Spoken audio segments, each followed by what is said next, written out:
Asinata, com fé também for de entendimento e entendimento por meio da palavra de Cristo. Romanos 10, 17.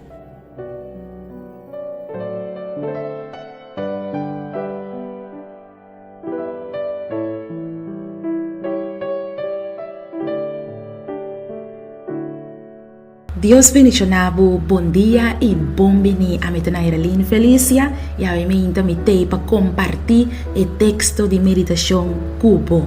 Esta guardo hanhada em book de Jonas, capítulo 4, versículo 4. E Senhor avisa, botem razão de ta rabiar?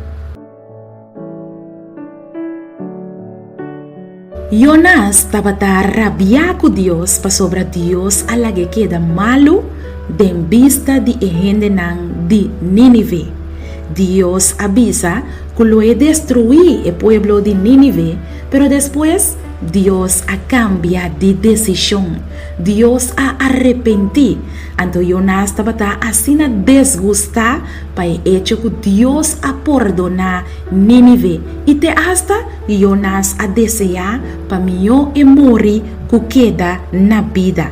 Hopi rabia estava para a decisão que Deus a toma.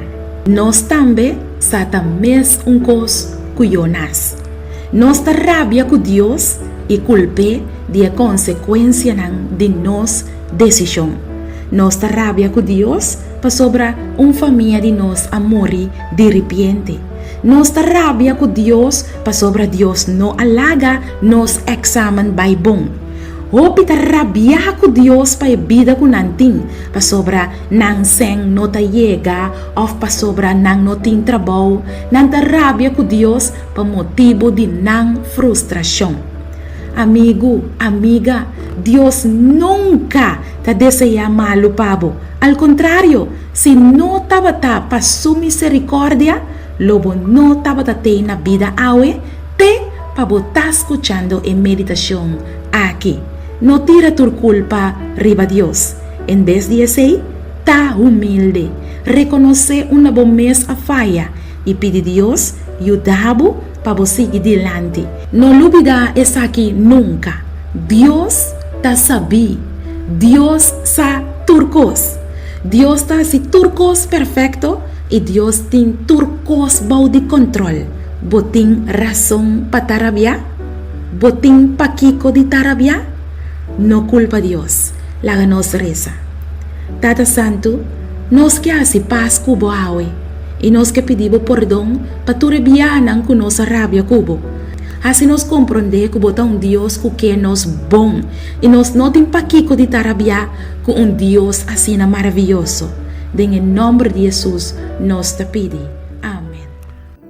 Assim está, com fé também, for de entendimento, e entendimento por meio da palavra de Cristo. Romanos 10, 17. Boa puntra bom mês para hopi anha com bom mês Teresa de maneira que Deus te contestava a oração, bo que sa compahasi oração com fé forte e que bota move em mão de Todo-Poderoso, boa perde trabalho quizás e bota pedindo Deus para abrir a porta de vida para outro trabalho, bota investir de contexto riba oração para uma situação difícil, reclamar com fé. E buki aqui lo mostrava compahasi oração com fé forte e que te põe que Deus não porque da sem reaccionar. Logo mira Deus move junto cubo den turbo problema nan e problema nan de mais grande e logo mira com Deus lo treze solução nan inesperada. Busca bobuki reclamar com fé. Escrevi para Iralene Felícia.